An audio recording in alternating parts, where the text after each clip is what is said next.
ولقد آتينا لقمان الحكمة أن اشكر لله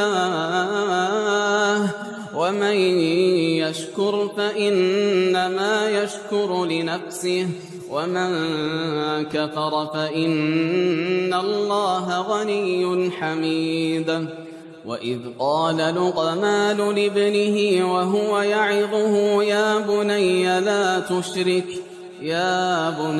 لا تشرك بالله إن الشرك لظلم عظيم.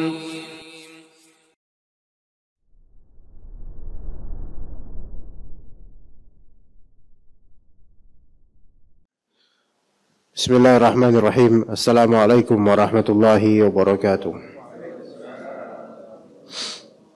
Innal hamdalillah nahmaduhu wa nasta'inuhu wa nastaghfiruh wa na'udzu billahi min shururi anfusina wa sayyiati a'malina. May yahdihillahu fala mudilla lahu wa may yudlil fala hadiya lahu. Asyhadu an la ilaha illallah wahdahu la syarika lahu wa asyhadu anna Muhammadan 'abduhu wa rasuluhu la nabiyya ba'dahu. Allahumma inna nas'aluka 'ilman nafi'a wa rizqan thayyiban wa 'amalan mutaqabbala. Allahumma inna nas'aluka bi anna lakal hamdu la ilaha illa anta al-mannan badi'us samawati wal ard ya hayyu ya qayyum ya dzal jalali wal ikram. Allahumma salli wa sallim ala nabiyyina Muhammad la ilaha illa anta subhanaka innana kunna minadh zalimin. Allahumma inna nas'aluka al-huda wat-tuqa wal-'afaf wal-ghina. Allahumma inna na'udzu bika min 'ilmin la yanfa' wa min qalbin la yakhsha' wa min nafsin la tashba' wa min du'ain la yustajabu laha. Allahumma aslih lana dinana alladhi huwa 'ismatu amrina wa aslih lana dunyana allati fiha ma'ashuna wa aslih lana akhiratana allati fiha ma'aduna waj'alil hayata ziyadatan lana fi kulli khair waj'alil mauta rahatan lana min kulli syarr. Alhamdulillah kita berkumpul kembali di majelis tematik membahas tentang khusyuk di bawah atap yang tersiramkan oleh air hujan di waktu sore menjelang malam, yang semua ini merupakan kenikmatan dari Allah Azza wa Jalla. Kita bisa mendengar bagaimana jatuhnya air hujan ke langit-langit dengan syahdunya, dan kita berada di suatu tempat yang Allah pilihkan untuk membahas hal yang bermanfaat untuk ibadah kita dan akhirat kita. Dan ini semua adalah pemuliaan dari Allah Azza wa Jalla terhadap kita semua, apakah kita bersyukur atau kita kufur. Para ikhwah sekalian dan akhwat rahimakumullah jami'an, khusyuk itu adalah ketertundukan dan ketenangan. Khusyuk adalah segalanya tentang ketertundukan qalbu dan ketenangannya. Allah Subhanahu wa taala mensifati orang-orang mukminin dengan kekhusyuan ketika salat mereka. Kata Rabb kita Azza wa Jalla di surat Al-Mu'minun awal-awal, qad aflahal mu'minun, beruntunglah orang-orang beriman, alladzina hum fi salatihim khashi'un, ya mereka itu khusyuk di salat mereka. Khusyuk di salat mereka. Dan ini simah atau sifat yang paling pertama yang disebutkan di surat Al-Mu'minun terhadap orang mukminin. Menunjukkan kepentingan khusyuk dalam salat sebelum hal-hal lainnya. Walaupun setelahnya ada kalimat walladzina hum 'anil lagwi mu'ridun, yang mana mereka itu berpaling dari segala kelalaian. Ini sebagai jawaban untuk pertanyaan bagaimana kita bisa khusyuk. Ya jawabannya di ayat setelahnya. walladzina hum 'anil laghwi mu'ridun. Itu mereka yang berpaling dari kelalaian. Maka itu kunci paling awalnya khusyuk. Langsung diberitahu oleh Allah Azza wa Jalla. Karena orang yang sering lalai, baik dengan matanya atau telinganya atau fikirannya, maka itu akan sulit untuk khusyuk di salatnya. Berarti kalau misalnya kita kesulitan konsentrasi dan fokus dalam salat, tidak khusyuk, maka ya itu refleksi dari kelalaian kita di luar salat.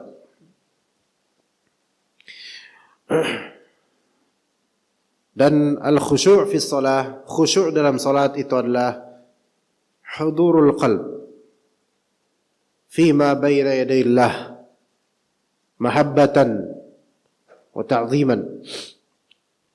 Khusyuk dalam salat hakikatnya adalah hadirnya hati di hadapan Allah dengan cinta dan pengagungan terhadapnya.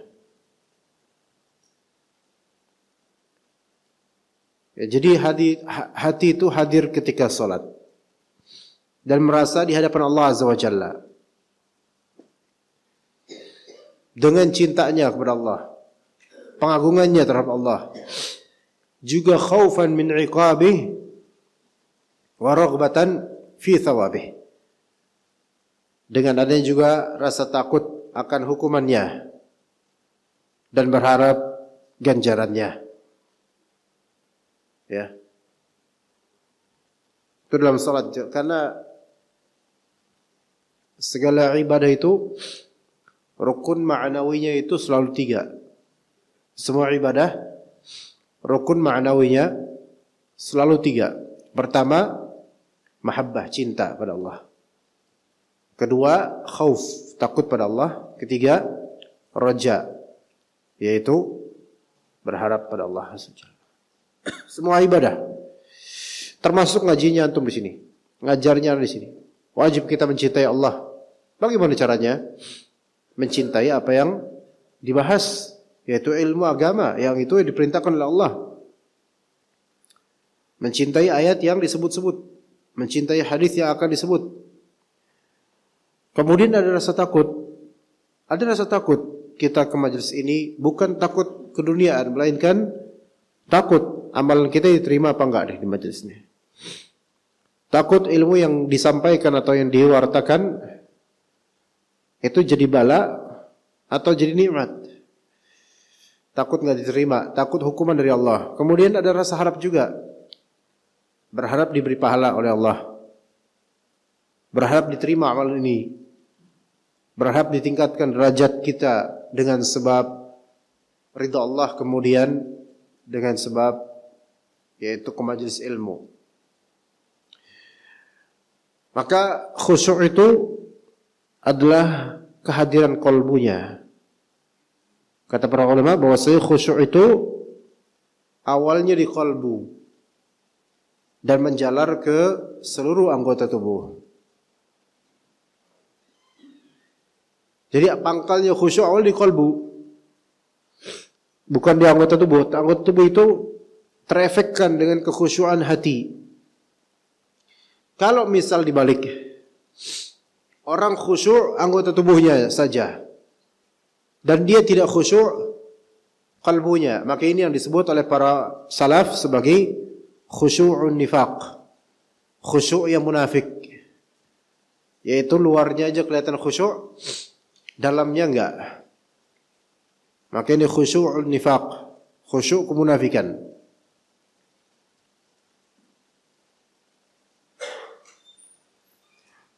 Di salat terutama, ya.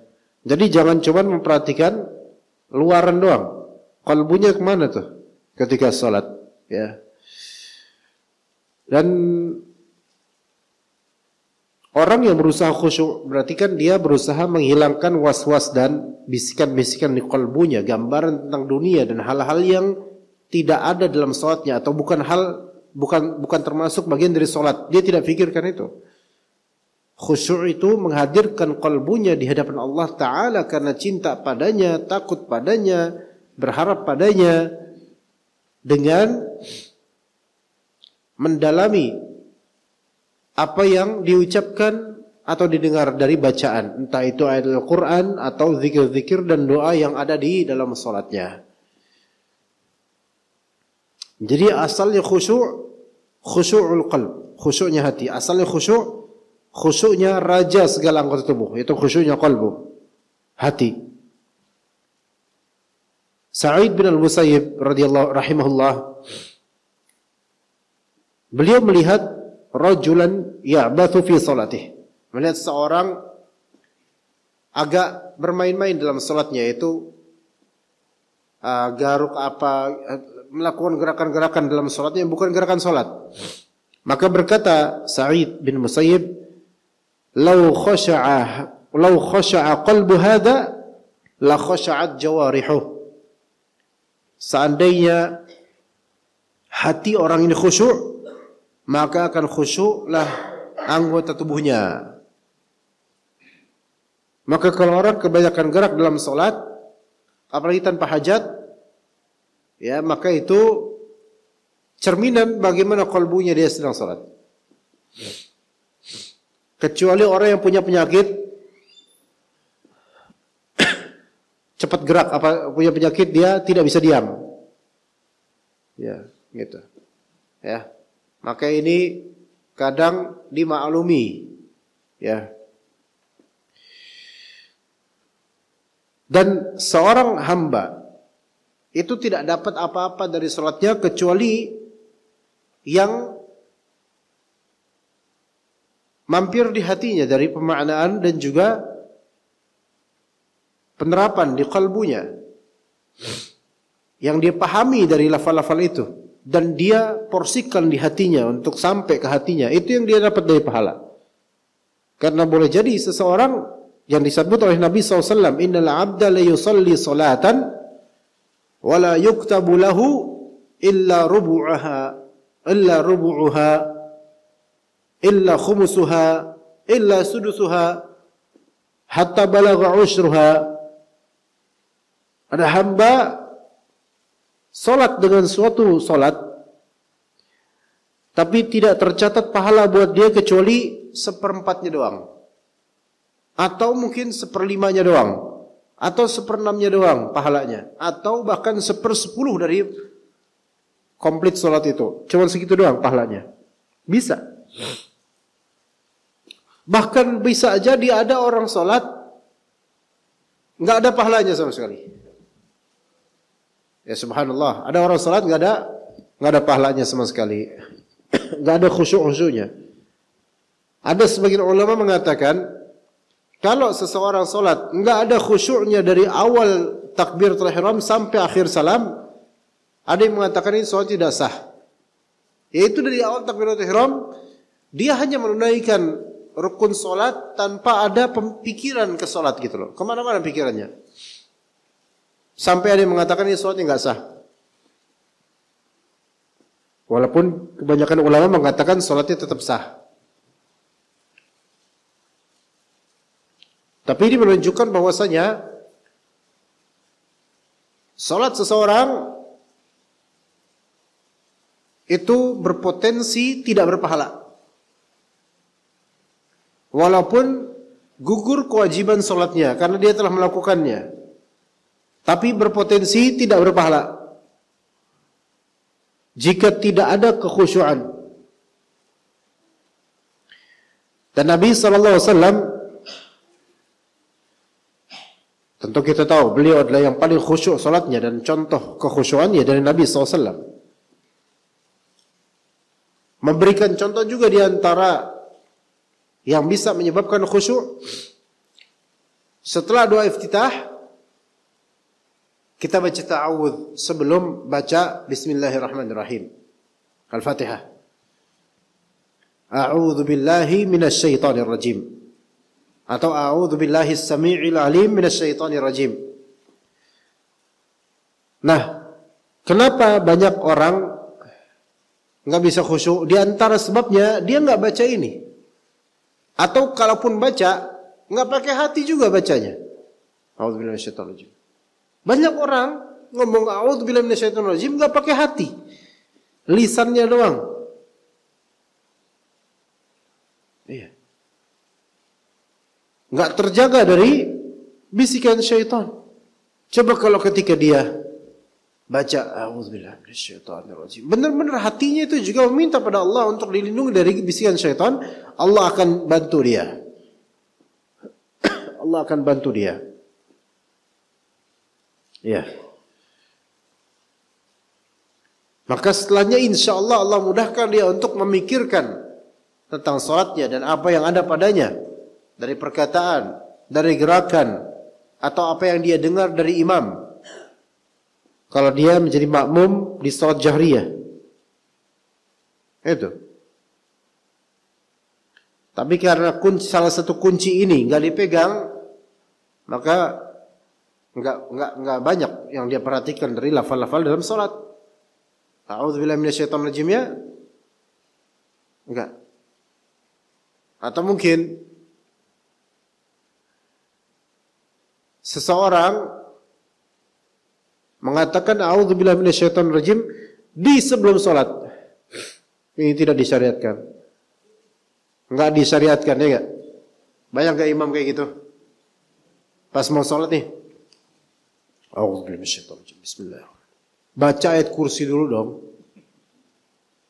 Allahu la ilaha illallah. Atau baca qul a'udzu birabbinas, ada tuh kayak gitu. Baca qul a'udzu birabbinas lah. Kenapa baca surat itu?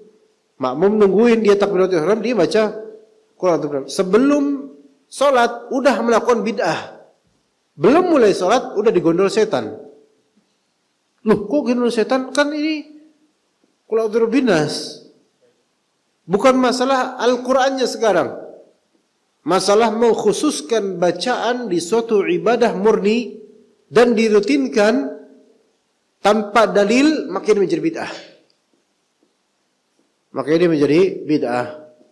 Dan syaitan lebih menyukai bid'ah umumnya daripada maksiat. Syaitan lebih menyukai kebid'ahan pada umumnya lebih daripada maksiat. Karena pertaubatan orang yang bermaksiat itu lebih mungkin dibandingkan pertaubatan orang yang berbuat bid'ah.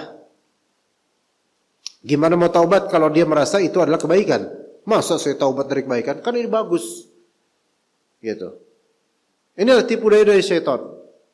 Orang memang dia pengen sholat dengan baik, tapi selalu memulakan sebelum sholatnya a'udzubillahi minasyaitonirrajim. Selalu gitu. Sekarang coba riwayatnya apa? Nabi SAW selalu begitu. Tapi kan maksudnya saya berlindung pada Allah. Iya betul-betul. Tapi bukankah syaitan juga berusaha untuk merusak sholat Rasulullah atau sholat sahabat?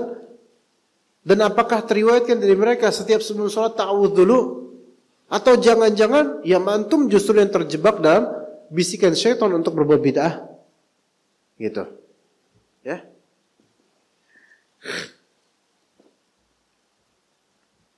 Baik.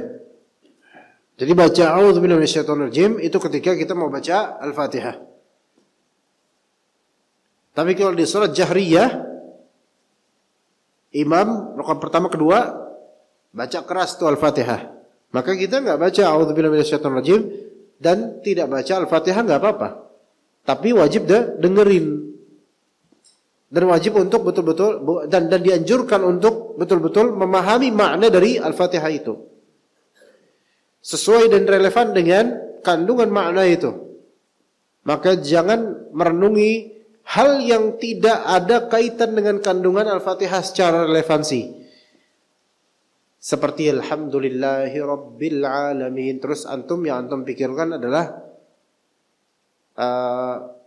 ketika dia kan alhamdu du. Ini wong Jawa. Wah, ternyata nih imamnya orang Jawa nih. Buktinya dia ngomong dunya kayak orang Jawa. Pengen tahu deh nanti Jawa Timur apa Jawa Tengah.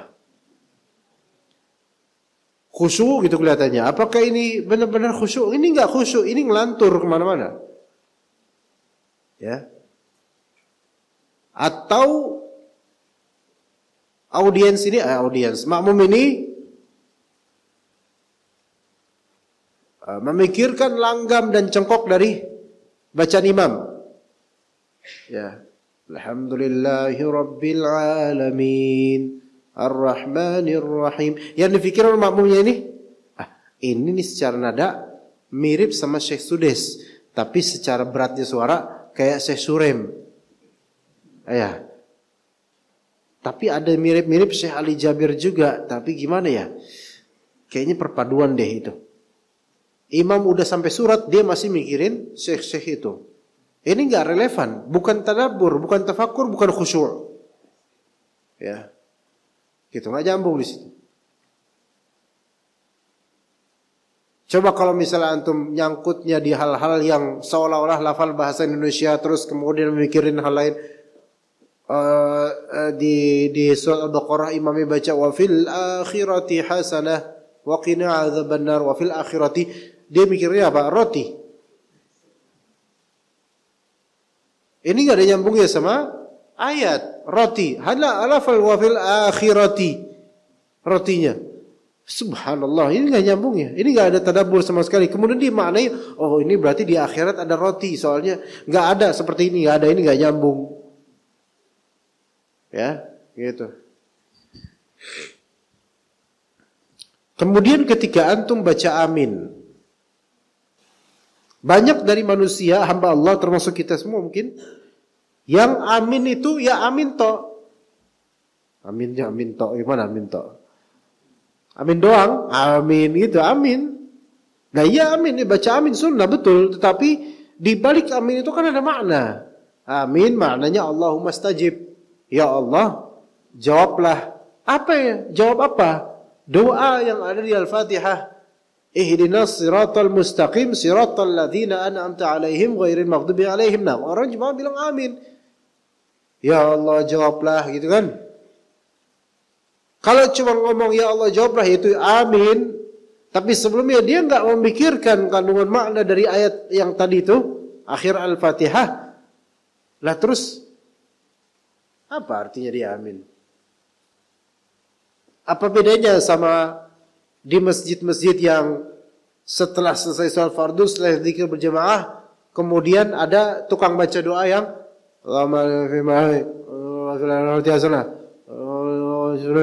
amin.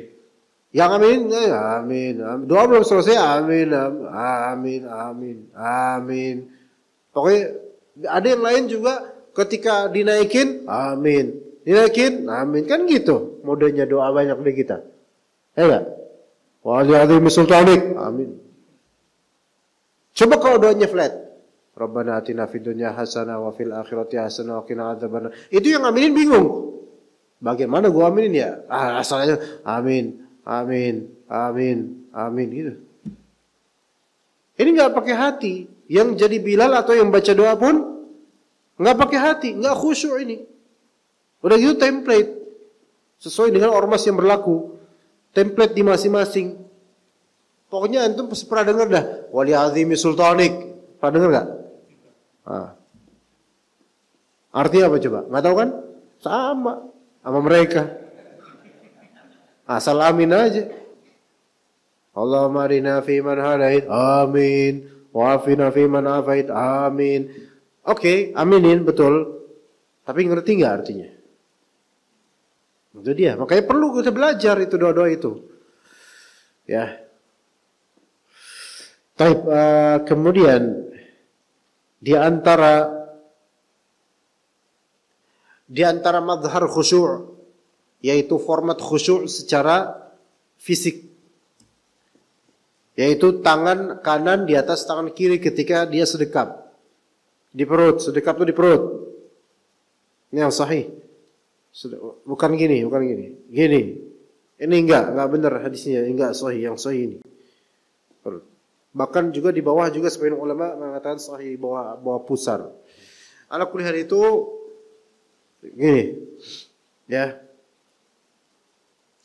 Kemudian an-nazar ila mawdi'is sujud. Melihat ke tempat sujud. Ini di antara bentuk khusyuknya jasad seseorang ketika salat. Melihat ke tempat sujud, jangan ke merek sarung di depannya. Wadimor lah, BHS lah, Atlas lah, Sutra Samarinda lah. Hafal anda, mana dagang? Iya. Jadi ke tempat sujud dia sendiri, tempat sujud dia sendiri. Gitu. Wa adamu raf'i basari ila sama. Di antara bentuk khusyuk tidak mengangkat pandangannya ke langit. Bahkan itu dilarang, makruh. Udah kayak gini. Enggak, itu makruh, enggak beradab. Kayak enggak tunduk sama Allah gitu loh. Ya.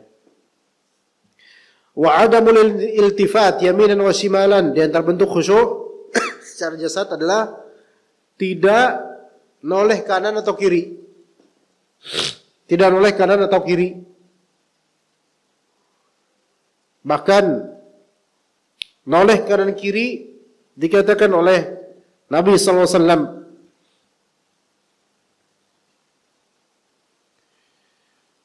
Inna Allaha yansibu liwajhi abdihi fi salatihi ma lam yantafit. Allah Subhanahu wa taala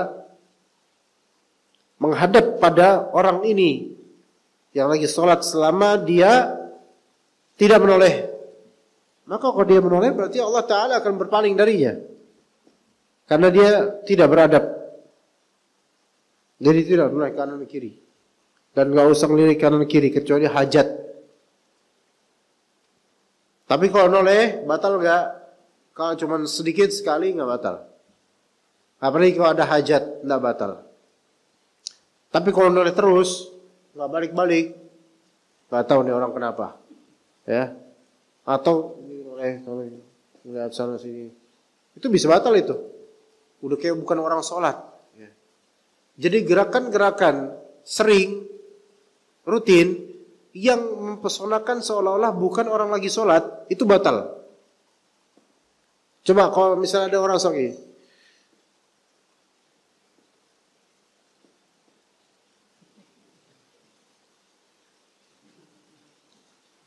itu bisa batal itu. Kenapa? Kayak orang gak sholat. Iya gak? Kayak orang gak sholat. Atau di kayak gini, ada kucing. Kucingnya juga ngeliatin dia. Kucingnya heran, kan antum lagi sholat kata kucing itu. Jadi kalau udah gerakan yang seperti orang gak sholat dan itu banyak berkali-kali gitu, maka batal sholatnya. Batal. Itu parameternya gitu. Kemudian wa adamul harakati wal abathi wal ishtighali bil malabisi wa ghairiha. Di antara bentuk khusyuk secara fisik, secara hay'ah, tidak banyak bergerak atau tidak bergerak. Kalau misalnya enggak ada pergerakan gitu, enggak ada. Tidak bergerak kecuali hajat. Tidak memainkan sesuatu atau menyibukkan dengan pakaian atau hal lain. Ya, gerakan diusahakan tidak. Apalagi memainkan sesuatu. Kancing lah. Kecuali kalau hajat ya, kayak misalnya kedodoran, dia narik lagi. Ya ini apa-apa. Atau dia celana tapi agak lebar, ini takut isbal, dia ini ke atas. Maka ini enggak apa-apa, ini hajat. Tapi kalau milin-milin ini terus rendahnya gini main, kalau lama batal ini, karena udah kayak orang nggak sholat. Berarti ini, dia kayak gini-gini, terus ternyata jemaah sudah pada salam, dia masih diri kayak gini. Fokusnya ke sini kemudian, misalnya. Istighal bil malabis, dengan pakaian dia konsentrasi situ. Ya. Atau konsentrasi dengan motif atau tulisan atau ya motif karpet, maka jangan fokus di situ. Ya, itu semua ujian aja, tapi jangan fokus di situ, kurang khusyuk jadinya. Dan juga wa'adamu farqatil asabi' atau tashbikiha, dia enggak main-main jari gini, kelutek-kelutek gitu. Bahkan sebagian dari ulama ada yang mengatakan bahasa peletek apa ya? Farqa'ah. Siapa yang peletekin sholat peletekin jari di sholatnya, bisa batal sholatnya. Karena apa? Karena itu perbuatan yang kayak orang gak sholat. Oh gak bisa nih. Dia gini dulu bisa. Ini orang sholat apa-apain. Satu-satu nih. Pletek. Gitu. Coba nih orang sholat gak kira-kira? Orang kayak gini-gini aja. Pletek itu udah berpotensi batal loh. Karena apa? Ini banyak gerakannya dan kayak orang gak sholat. Apalagi kalau sampai kretek. Mungkin kok kayak gini sekali itu wajar lah. Gak batal insya Allah. Karena gak sering, gak banyak. Dan masih dalam pose seperti orang sholat. Tapi kok udah kretek kan gak? Terus kaki juga diginin. Kretek gitu. Ini orang sholat apa enggak? Ini bisa batal ini. Bukan hanya gak khusyuk, bisa batal sholatnya. Ya.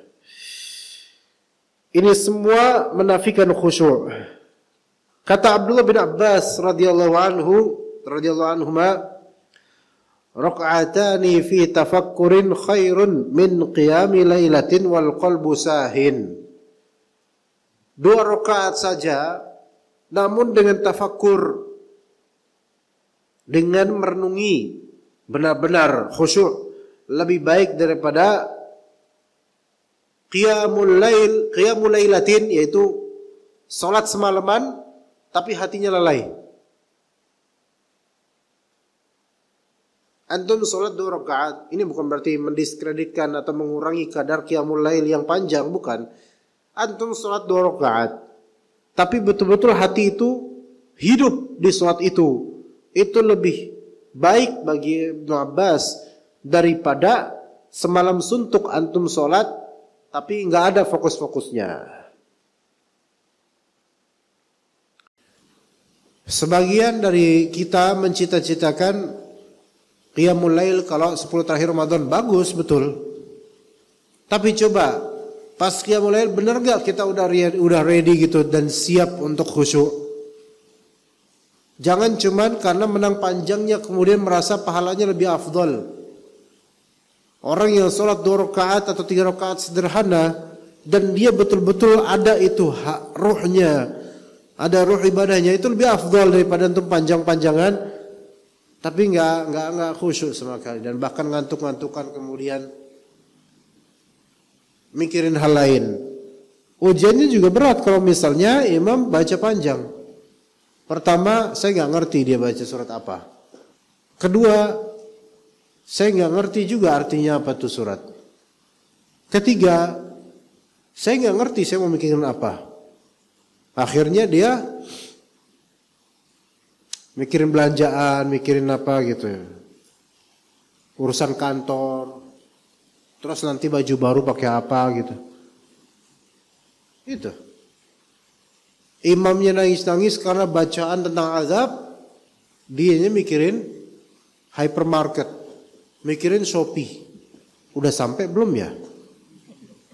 Iya. Harusnya sih udah sampai sih, tapi kok nggak ada kabar ya dari emak ya gitu. Itu dia pikirin. Kadang itulah ujiannya salat panjang, qiyamul lail, atau tarawih yang panjang. Ngantuk kadang-kadang, ngantuk. Dilawan. Taib, bisa khusyuk nggak kalau ngantuk? Hah? Kalau mau lebih khusyuk kalau ngantuk, duduk tidur. Nah itu khusyuk banget tuh. Oke, khusyuk itu kalau misalnya sholat, makanya dia makruhkan baca Al-Quran dalam keadaan ngantuk itu makruh. Kenapa? Karena dikhawatirkan akan berbelit-belit dan berubah bacaannya. Baca Quran jangan pas ngantuk. Nah sekarang kalau kita misal sholat qiyamul lail atau tarawih, ngantuk luar biasa. Kadang kita ini kapan lagi kita tarawih di sini gitu. Dipaksain. Tidur. Apalagi dia di pojok sender kayak gini. Tidur, ada orang kayak gitu beneran tidur gitu sender. Enak lah sender. Iya. Jemaah udah salam, assalamualaikum warahmatullahi. Dia masih kayak gini nih, pojokan. Istiqomah gitu. Batal nggak sholatnya? Batal lah, tidur. Jangan kan sholat. Kebanyakan ulama bilang batal wudunya juga karena dia tidur. Ya. Allahu Akbar, Allahu Akbar. Baik, kita lanjut ikhwan. Tentang tadi masalah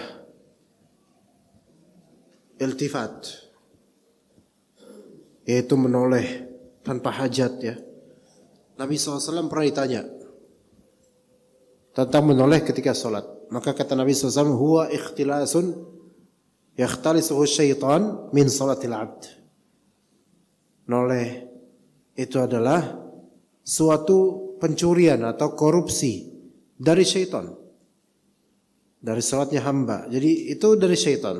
Menoleh itu dari syaitan.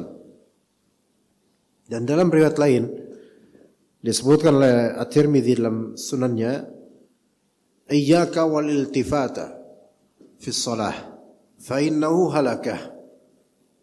Jauhilah oleh kalian atau janganlah kalian menoleh saat salat, karena itu adalah kebinasaan atau kehancuran. Ini menunjukkan haramnya menoleh saat salat, kecuali jika terpaksa atau ada hajat.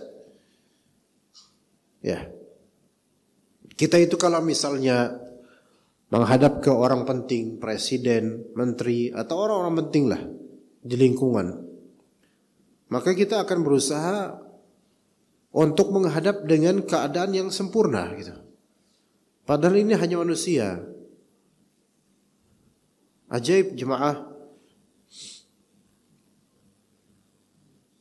Orang ketika menikah,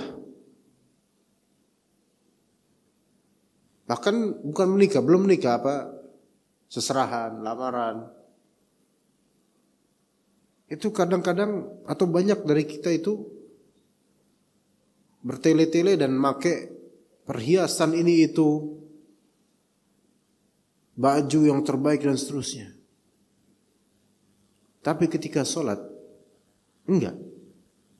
Ya subhanallah. Ya. Anak kadang melihat juga begitu.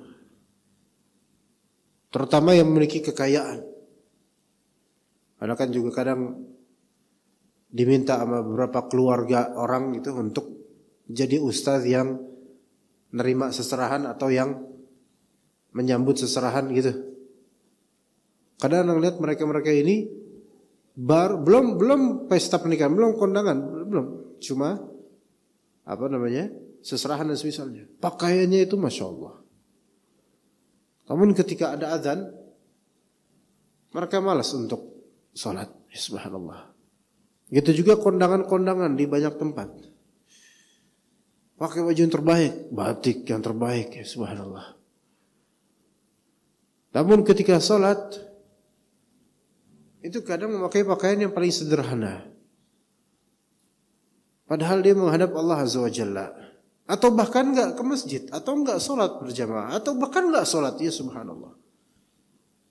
Amat disayangkan ketika pergi ke kantor atau apply job atau interview, wawancara untuk masuk supaya diterima ya, itu masya Allah pakai pakaiannya ini, disediain sama istrinya, disetrikain, bagus pakaian, pakai minyak wangi, tuh masya Allah pokoknya. Pak itu hanya dia mencari duit dari situ. Sekarang untuk sholat di hadapan Allah itu enggak di dalam kondisi terbaik, enggak. Ya subhanallah. Maka Allah Azza wa Jalla memerintahkan, khudhu zinatakum inda kulli masjid. Ambillah perhiasan kalian inda kulli masjid, ketika mau ke masjid. Dan masjid di sini bisa maknanya masjid tempat sujud, yaitu masjid tempat untuk sholat, atau makna masjid di sini kata sebagian ulama sholat itu sendiri, yaitu wahai orang beriman, ambil perhiasan kalian setiap mau sholat. Umum, baik di masjid atau di rumah, baik sholat wajib atau sholat sunnah. Baik sholat di keramaian manusia atau sholat di kesendirian. Pakai perhiasan yang terbaik. Kadang kalau kita misal sholat sunnah di rumah, atau mungkin kita nggak sempat ke masjid atau ketiduran, atau lagi hujan kita sholat di rumah, misal laki-laki. Kadang tetap pakai kaos yang dia pakai buat tidur. Gitu dah, gitu aja. Enggak sama dengan apa yang dia bawa ketika ke masjid. Padahal sama-sama sedang menghadap Allah. Ini salah. Ini salah. Malah kalah sama istrinya. Istrinya pakai mukena yang bagus. Mau sholat fardu kek, mau sholat sunnah, pakai mukena yang bagus karena punya itu doang. Ya kan gitu. Selalu pakai itu kan? Ya ibu-ibu kan? Tapi kan lebih bagus daripada antum pakai kaos doang. Yang tadi pakai tidur. Sholat subuh terlambat. Pakai kaos yang tadi pakai tidur. Udah kaos itu. Mungkin karena gak diingetin dari kecil. Makanya kita ingetin anak kita. Kalau misalnya ke masjid, pakai yang benar. Bahkan kalaupun sholat di rumah, harus pakai fashion yang relevan dengan sholat. Ya begitu. Dan ternyata fashion atau pakaian gitu ya, apa yang antum pakai itu akan memberikan nuansa hati antum sesuai dengan bagaimana pakaian antum. Syekhul Islam rahimahullah, Ibnu Taimiyah rahimahullah dalam kitab Iqtida' Shiratal Mustaqim menyebutkan pakaian seseorang itu berpengaruh pada hati seseorang. Ketika dia memakai pakaian askar, maka dia akan bersikap seolah-olah askar. Askar, maksudnya askar itu ini, tentara. Iya, ketika dia berpakaian sebagai pakaian tentara, dia akan jalan itu belagak seperti tentara. Benar, coba aja antum, Pak. Pakai pakaian tentara, rambut panjang, perut gimbul. Orang nggak percaya tentara, tapi antum belaga kayak tentara. Padahal nggak mungkin tentara bentuknya kayak gini, rambut panjang, ya perutnya maju, nggak ada tentara kayak gini. Tapi tetap antum merasa kayak tentara. Jangankan pakai pakaian tentara, pakai celana pangsi yang belang-belang aja atau loreng-loreng, itu antum belaga kayak tentara. Padahal antum Wahabi, ya kan? Gitu. Akhwat yang mungkin tadinya jilbabnya biasa aja, ya biasa, jilbab biasa, jilbab PKS, jilbab biasa gitu, ya kan? Ini masih jilbab biasa lah, jilbab ya gitulah, anda juga nggak tahu namanya apa, pokoknya jilbab PKS lah gitu. Nah, ketika dia pakai cadar, mesti akan lagaknya beda. Iya, nggak ke politik lagi. Kayak orang pengajian nih, gitu kan. Iya, mesti ada perbedaan. Begitu. Jadi pakaian itu mewarnai hati jemaah. Nah, ketika kita sholat, pakai pakaian yang tidak relevan dengan sholat kita, itu akan berpengaruh pada khusyuk atau tidaknya kita. Lebih bagus lagi pakaian yang antum suka. Bukan pakaian yang orang lain suka. Pakaian yang antum suka ketika pakai itu saat sholat. Dan relevan dengan nuansa ibadah. Antum kalau misalnya sukanya daster ini apa sih namanya ya? Gamis. Iya. Kayak daster, Pak. Antum taruh bunga-bunga aja tuh, Pak. Kalau pakai gamis, antum lebih merasa kayak lagi sholat di Mekah misalnya. Itu akan berpengaruh pada suasana hati antum, beneran. Kalau antum lebih suka pakai baju batik, itu akan berpengaruh pada suasana hati antum. Kalau anak sejujurnya sholat lebih suka pakai sarung. Ini karena lagi hujan aja nggak pakai sarung. Anda bawa sarung kok, tuh di tas Anda ada sarung. Lebih suka, lebih kerasa kayak lagi sholat gitu. Manusia beda-beda keinginannya gitu. Orang Indonesia kan motifnya beragam. Indonesia tuh bebas motifnya. Beda sama Saudi atau Yaman. Antum lihat orang-orang Saudi, atau orang Qatar, orang Bahrain atau itu bukan ke masjid doang pakai gamis, ke stadion juga ngedukung Ronaldo pakai gamis itu. Iya. Sekarang coba antum suruh itu syekh tersebut atau orang Arab tersebut yang tadi pakai gamis putih suruh pakai batik keris coba. Kelihatannya apa? Aneh, dia bingung. Antum suruh orang Mesir pakai apa? Sarung pas sholat, pasti nggak bisa khusyuk orang Mesir itu. Beda sama Rasulullah. Kenapa orang Mesir itu nggak bisa khusyuk kalau pakai sholat pakai sarung? Nah, siapa yang tahu jawabannya? Bukan karena pakai rok. Hah? Bukan, antum pakein dong. Hah? Bukan itu. Betul karena nggak kebiasaan, betul lah. Ya pakai sarung bukan kebiasaan mereka. Antum kalau di Mesir juga, antum pakai sarung keluar rumah diketawain sama orang. Norak. Kenapa begitu? Karena bagi orang Mesir, orang kalau pakai sarung itu habis jima. Iya. Maka antum keluar pakai sarung, mau pakai BHS sekalipun 2 juta harganya, nggak bakal dianggap harganya, kalau nggak tahu juga harganya berapa. Keluar pakai itu diketawain antum. Karena itu pakaian yang normal untuk orang habis jima.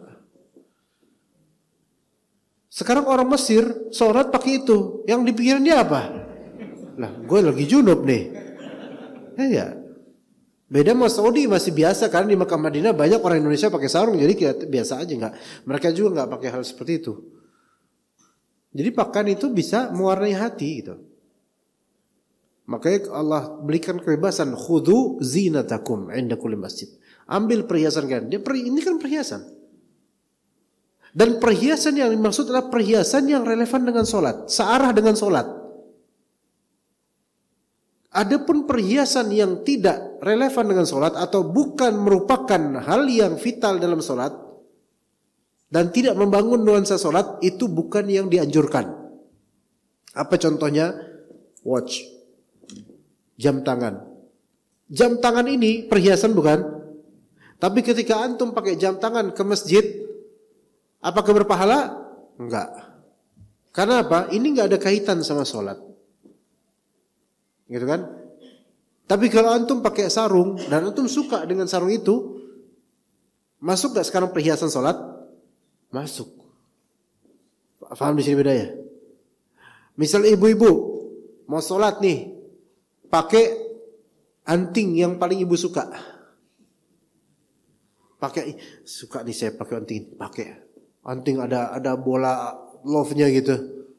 Ya, terus pakai mukena. Dapat pahala enggak pakai anting ini pas sholat? Enggak, karena enggak ada nyambungnya sama sholat, gitu loh. Ya. Sekarang ikhwan, bapak-bapak ketika mau ke masjid pakai motor yang mana nih? Ya, gitu kan. Ke masjid pakai motor yang mana nih?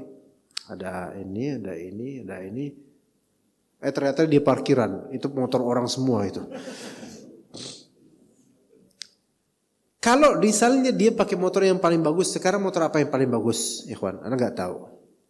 Anda tahunya Supra, Vario, Mio doang. Anda tahu itu doang lah. Motor paling bagus gitu, ke masjid, gitu kan? Dapat pahala nggak dia dengan memilih motor itu?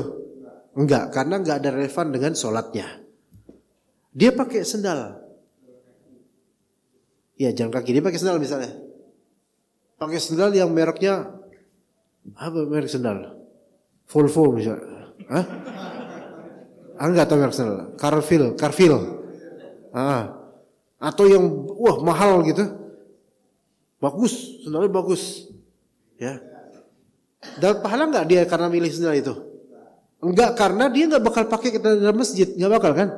Enggak relevan dengan sholatnya dia. Jadi bukan itu, ya itu yang relevan dengan sholat. Bahkan dia kalau misalnya pakai sendal atau sepatu yang mahal, masuk masjid, yang dipikirin apa? Waduh, dicolong enggak ya, gue tadi kayak salah naruh nih jangan-jangan. Aduh harusnya, gimana sih mau batalin? Masa gara-gara sendal gue batal? Mau diemin, takut ada maling. Akhirnya sholatnya enggak bener itu. Bukan itu. Kalau misalnya dia pakai peci, ya, yang dia suka, yang bagus pakai peci. Ini termasuk yang relevan gak dengan sholat? Iya, maka dia pakai peci pas mau sholat, baik di rumah atau di masjid, itu juga dapat pahala. Nah sekarang kalau perhiasannya kacamata, kacamata ini juga perhiasan sekarang. Dulu kacamata itu hajat, sekarang kacamata taziniat. Iya. Kalau anda nggak bergaya dengan anda memang -3 jadi wajar. Tapi ada orang minus kagak pakai kacamata iya supaya lebih ganteng atau lebih cantik. Perhiasan bukan ini? Perhiasan. Apa sekarang kacamata kan banyak yang bulat itu kayak apa gitu. Ya. Bulat ya, retro gitu. Bulat. Perhiasan bukan itu? Perhiasan. Tapi apakah dia dapat pahala kalau dia ke masjid pakai kacamata ini? Enggak. Karena ini bukan yang berkaitan dengan ibadah gitu loh. Soal bukan. Tuh, perhatikan baik-baik situ ya bedanya. Jangan kita itu pakai kendaraan mewah, kemudian pakai alas kaki mewah, terus sampai kaos kakinya juga harus branded. Kaos kakinya ada tulisan Calvin Klein misalnya. Iya, beli di grosiran Cililitan. Ya. Udah palsu gitu kan. Ya. Yang tidak esensial terhadap sholat dia jadikan perhiasan, maka ini nggak benar. Apakah dia akan khusyuk di situ? Enggak. Begitu jemaah sekalian. Kemudian jemaah rahimakumullah, ada 5 tingkatan tentang khusyuk ya yang disebutkan oleh Ibnu Qayyim rahimahullah dalam kitab Al-Wabil As-Sayyib. Itu sebagai penutup untuk kajian ini insyaallah. Nanti kalau ada pertanyaan disilahkan setelah ini. 5 tingkatan. Dimulai dari yang paling rendah dulu.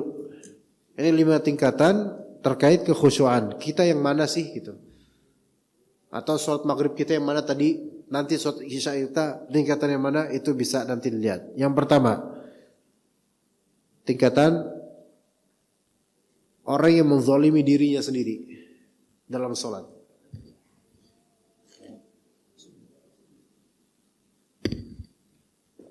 Orang yang menzalimi dirinya sendiri dalam sholat.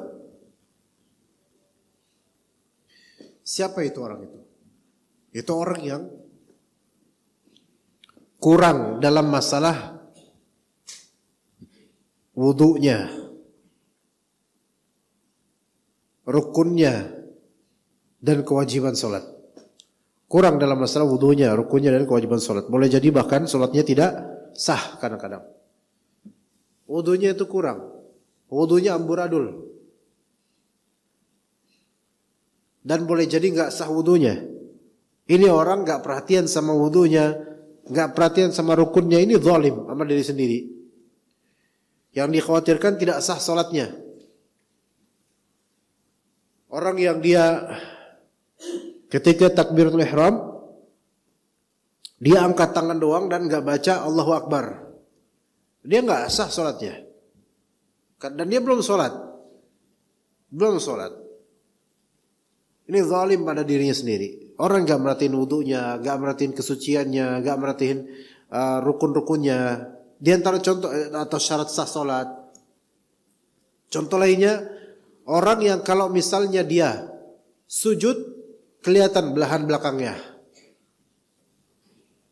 Ini zalim pada dirinya sendiri. Dan zalimi orang lain di belakangnya. Dia sujud, orang yang menderita belakangnya kemudian melihat penampakan seperti itu, udah gitu bisa jadi batal dia sholatnya karena meremehkan akan hal ini dan tidak sah sholatnya. Tuh ini martabat paling buruk. Ya, dan semoga kita nggak seperti ini. Ini martabat yang sholatnya itu bukan hanya kurang, tapi bisa saja dikhawatirkan batal atau nggak sah dari awal, bisa. Yang kedua, orang yang menjaga waktu rukun dan wudu salat. Menjaga rukun, menjaga waktu salat, menjaga rukun salat, menjaga syarat sah salat. Ya. Menjaga syarat sah salat, tapi tidak berjuang melawan bisikan ya, syaitan. Ini yang kedua. Iya, dia benar sholatnya, tepat waktunya, dia sah sholatnya, dia suci juga, tapi pas sholat nggak fokus, dan dia sholat bersama dengan alam pikiran yang kacau kemana-mana. Ini masih lebih baik daripada yang pertama pastinya, karena yang kedua ini sholatnya sah secara fikih, tapi boleh jadi nggak ada pahalanya atau sedikit pahalanya. Ya, maka dia sholat bersama dengan wasawis dan pikiran-pikiran keduniaan dan hal-hal di luar sholat. Ini yang kedua. Yang ketiga, martabat yang lebih tinggi lagi.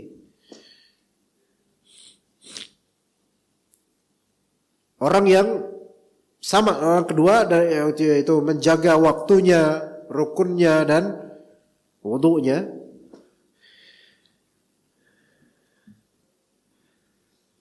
dan sibuk memerangi musuhnya dalam sholat. Nah itu, sibuk memerangi musuhnya dalam sholat, itu kesibukannya di situ, memerangi bisikan dalam hatinya, itu aja kesibukannya. Ini lebih afdal daripada nomor 2 pastinya, karena nomor 2 tadi kebawa dengan bisikan. Kalau ketiga sibuk melawan bisikan itu dalam sholatnya. Dan ada orang kayak gitu cuma, saking kebanyakan pikiran dia. Jadi sholatnya itu isinya bukan pendalaman sholat, melainkan ngelawan syaitan, gitu loh, mujahadah. Nah ini bagus, tapi levelnya masih level ya so-so gitu, setengah-setengah, karena dia baru level melawan bisikan saja, belum mendalami sholat itu. Ya, dia lawan tuh bisikan. Nah, biasa ini kalau misalnya kita ada banyak masalah atau punya keinginan duniawi yang besar, biasanya itu tuh kita lawan. Jadi imam baca apa, kita tetap dalam kondisi sedang melawan bisikan dan pikiran luar itu. Kita nggak bisa fokus sama bacaan imam atau bacaan kita. Kita hanya fokus mengalihkan gimana supaya saya tetap bisa stay di sholat ini tanpa harus memikirkan dunia luar, gitu. Itu coba refleksikan. Ya. Jadi kebawa lagi pikiran sana, balik lagi dia rujuk melawan, kebawa lagi pikiran ke tempat ini, balik lagi rujuk, kebawa lagi pikiran ke sini, balik lagi. Itu tugasnya gitu aja tuh dalam sholat tuh. Ya. Yang ketiga. Yang keempat,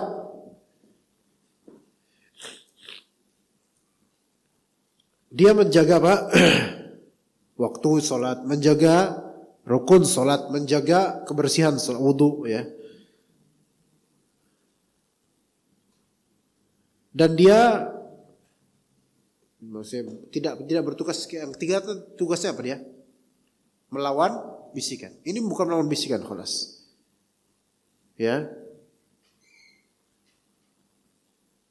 Yakni dia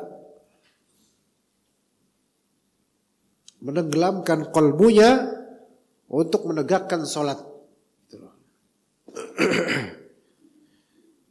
Menegakkan sholat. Ya, kolbunya tenggelam dalam hal menegakkan sholat, yaitu dia berusaha untuk memaknai apa yang dibaca.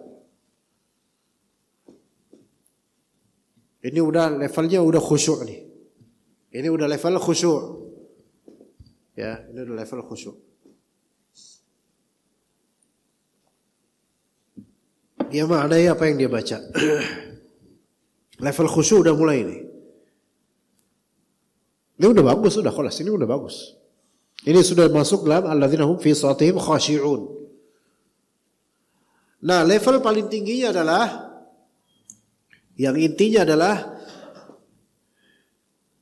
an ta'budallah ka'annaka tarah. Engkau menyembah Allah seolah engkau melihat Allah. Itu level paling tinggi.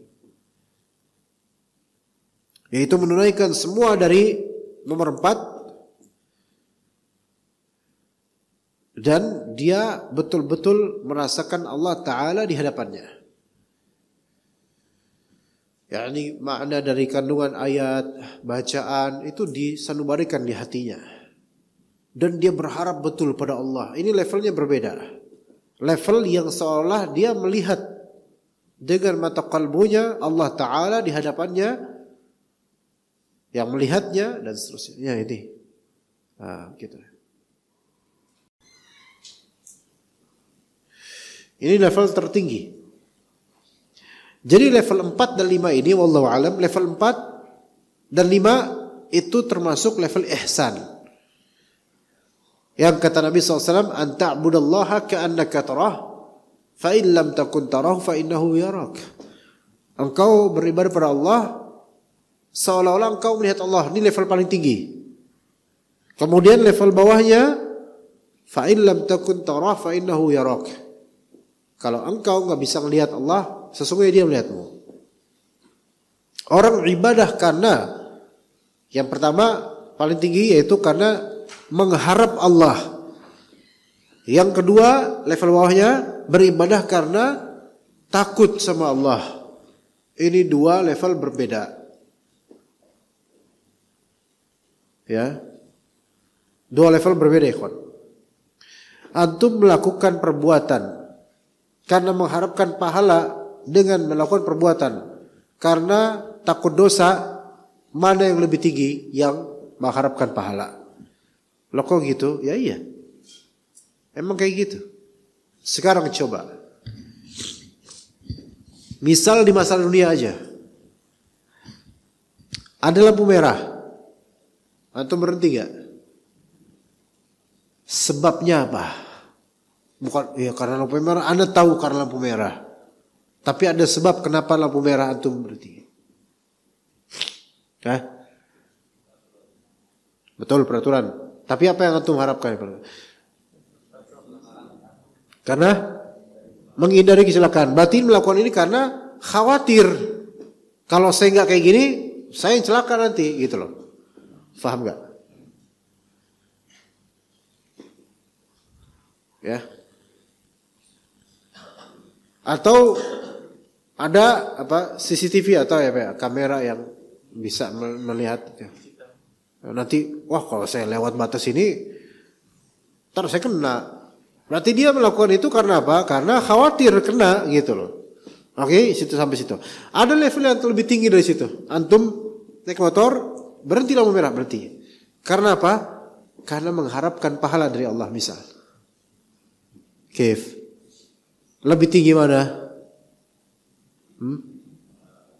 Iya, lebih tinggi dapat nyari pahala. Atau gini, di sekolahan, ya misal di sekolahan, orang yang terdepan, baris terdepan, duduk di depan, kenapa? Karena pengen jadi juara misalnya. Pengen dapat sesuatu, to gain something gitu loh. Ada keuntungan yang bisa dia dapat, yaitu bisa mendengar penjelasan, bisa juara ranking 1 dan seterusnya. Oke? Ada fulan, ini sekolah prestasi, masya Allah anak-anak depan ini. Ada fulan, sekolah dia, melakukan amalan sekolah, datang ke sekolah cuman karena apa? Kalau gue nggak ke sekolah, ntar di absen, nggak hadir, ntar nggak ujian kalau kebanyakan nggak hadir, rugilah, takutnya gitu. Paham nggak bedanya? Ada orang beramal karena dia takut kalau dia nggak beramal bakal dihukum. Ada orang beramal bukan karena ini, tetapi karena dia mengharapkan Allah Azza wa Jalla. Mana yang lebih tinggi tingkatannya? Mengharapkan Allah Azza wa Jalla. Gitu. Sekarang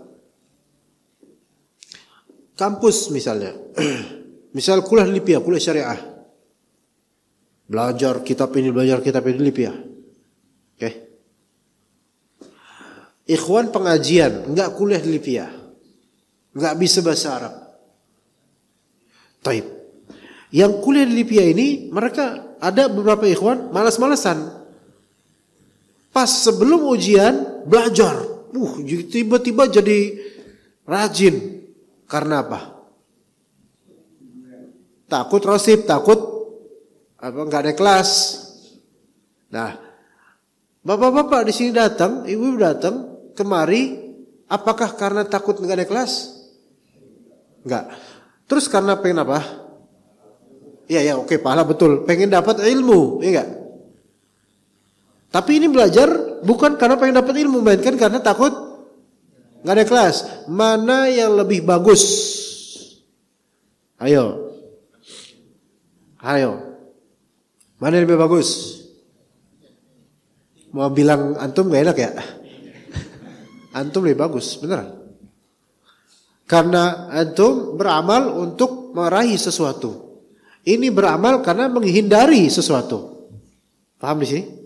Berarti antum anta'budallah ka'annaka tarah. Yang namanya beribadah kepada Allah seolah-olah melihat Allah, itu namanya ibadatut targhib. Ibadah karena mengharapkan Allah. Ini lebih tinggi kelasnya daripada ibadah karena tarhib, hanya sekadar takut. Seandainya dia nggak takut lagi, dia nggak bakal lakuin. Paham nggak coba? Makanya orang-orang atau ikhwan-ikhwan mahasiswa syariah yang belajarnya cuma pas mau ujian doang, pas liburan bahlul lagi nggak? Bahlul lagi. Habis itu 2 bulan libur, kan LIPI habis. LIPI berapa bulan? Sebulan 2 bulan. 2 bulan libur. Di semester depan jadi bahlul lagi. Jadi nggak tahu apa-apa, pelangak-pelongo lagi. Karena selama ini dia belajar karena takut nggak naik kelas. Ketika udah naik kelas dia nggak takut lagi, belajar nggak? Enggak. Tapi ketika antum beramal karena menginginkan sesuatu, antum akan terus cari, gitu. Nah, begitu, ya. Seperti itulah intinya. Nah sekarang kita khusyuk dalam sholat karena ada yang kita harapin dari Allah. Kalau ternyata kita sholat cuman prestasi apa? Karena ya kalau saya nggak sholat, ntar Allah marah sama saya. Bagus sih, cuman itu masih agak standar. Yang bagus adalah antum beramal karena antum mencari apa yang ada pada Allah. Begitu. Maka ini level lebih tinggi. Nah sekarang refleksikan itu ke amalan lainnya apapun itu. Sekarang kalau ada orang nikah karena gak enak di tiap lebaran ditanya mulu kapan nikah. Akhirnya dia nikah dah. Kenapa lu nikah? Bosan gue tiap lebaran tanya mulu kapan nikah. Kira-kira sah gak nikahnya? Sah. Tapi nilainya tinggi gak? Enggak. Karena dia nikah keterpaksaan. Karena menghindari pertanyaan. Gitu. Tapi kalau dia pengen nikah karena dia pengen menikmati pernikahan, pengen punya ini, pengen punya itu, kualitasnya tinggi gak pas nikah? Lebih tinggi lagi. Ya itu untuk banyak amal seperti itu jemaah. Maka beramallah karena mengharapkan sesuatu dari Allah Azza wa Jalla. Maka akan semakin bagus kualitasnya.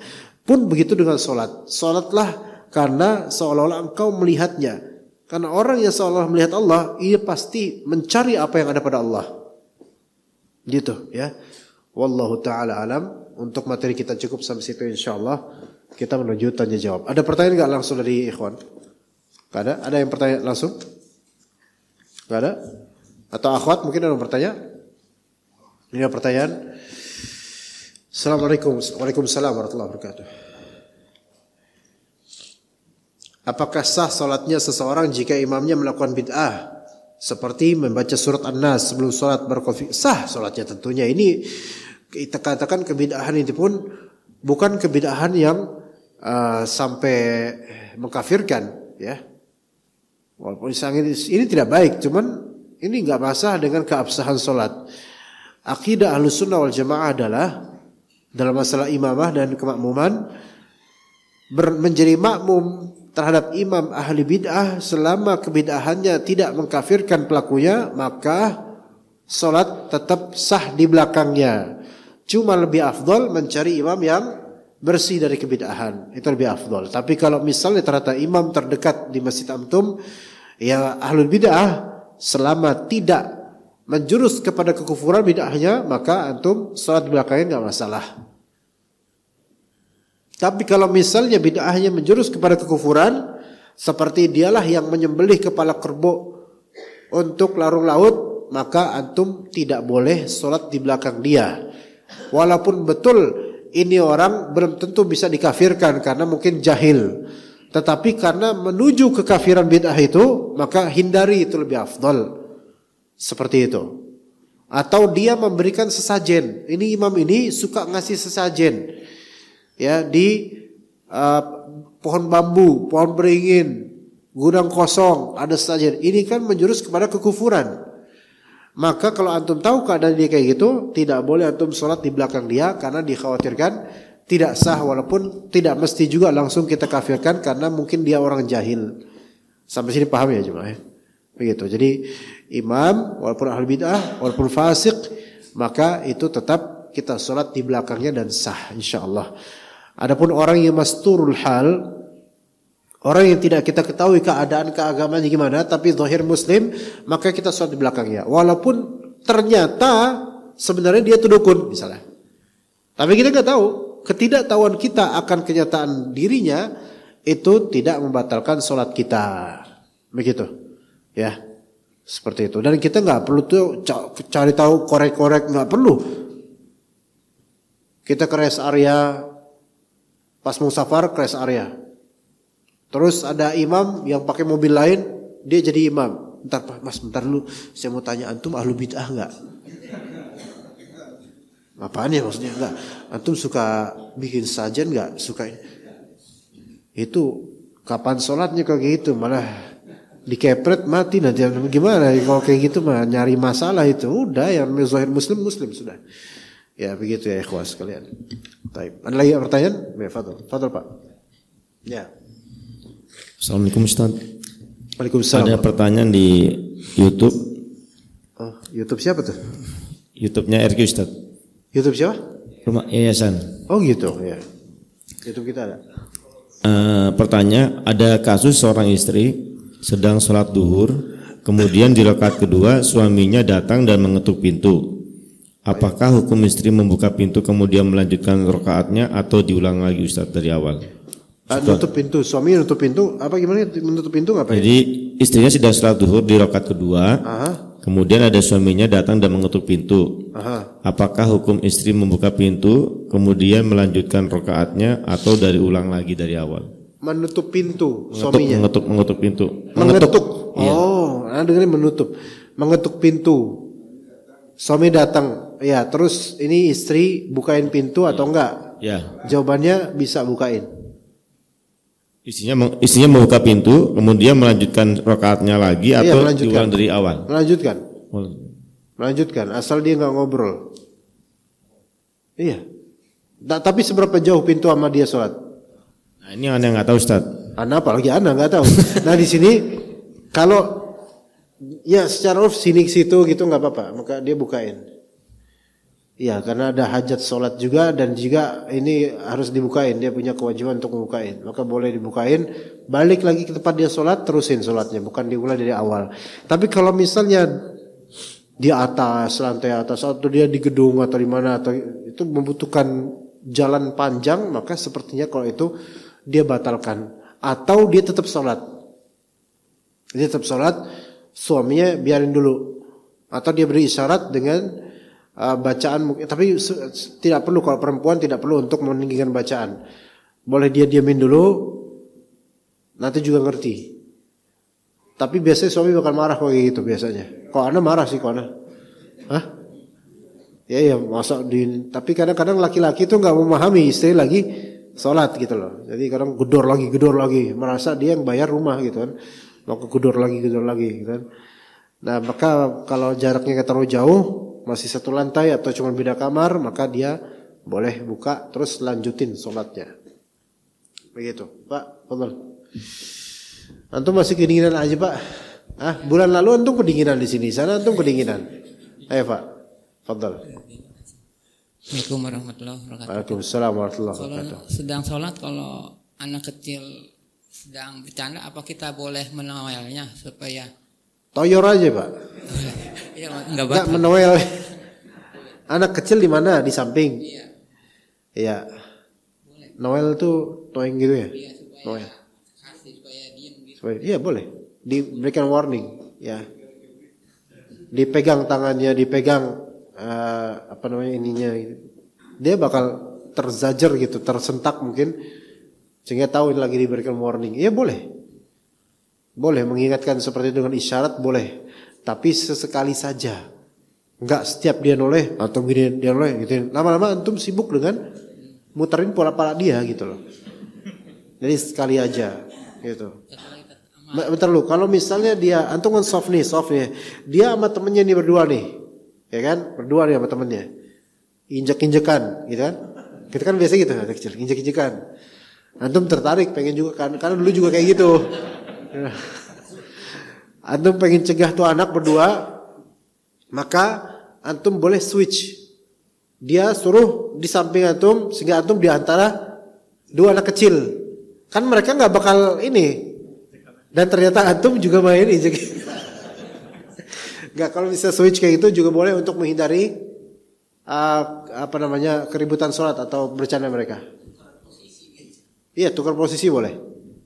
Atau di tengah-tengah mereka. Satu lagi tuh. Saat lagi sholat, ya. Kalau kancing nggak sengaja lupa.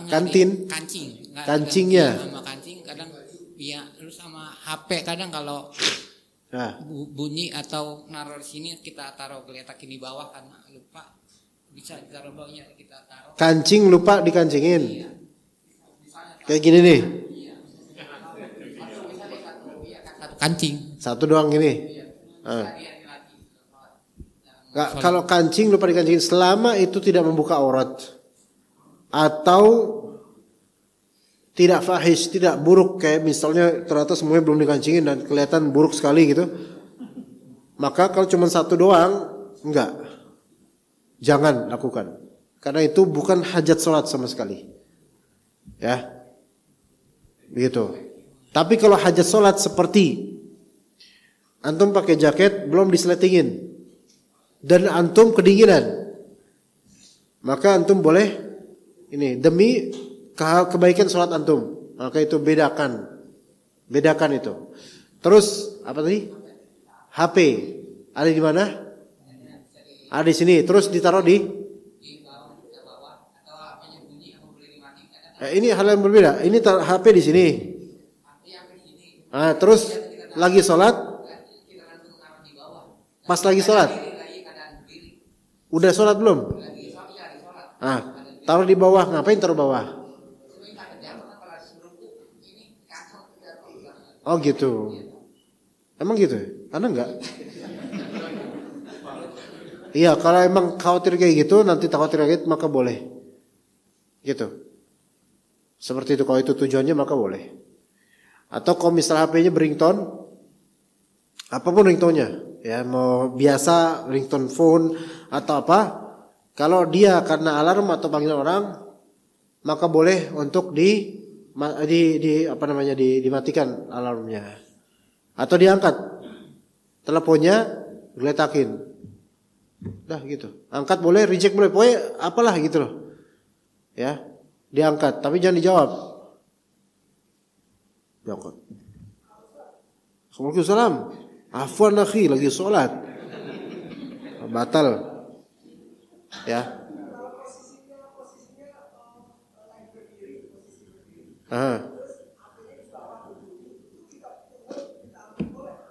Posisi berdiri, HP di bawah. Bunyi. Boleh. Dan memang seraknya gitu, biar nggak keganggu. Kalau ada suaranya.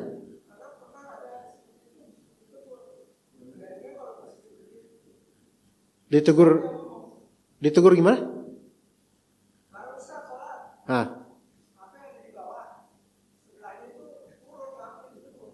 Ngambil untuk, ya terus ditegur sama?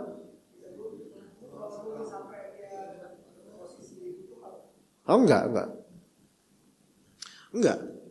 Karena apa? Karena bisingnya suara itu mengganggu sholat, sehingga dia berhajat untuk mematikannya. Dia berhajat untuk supaya sholatnya ini bagus gitu loh.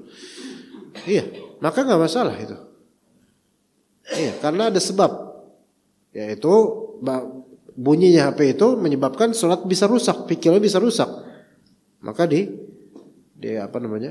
dimatikan atau semisalnya, di reject atau semisalnya. Itu. Hatta walaupun itu ada di sebelah sana gitu, bukan di depan dia, bukan di sebelah sana di tasnya gitu, dia ambil. Karena itu mengganggu sholatnya dia.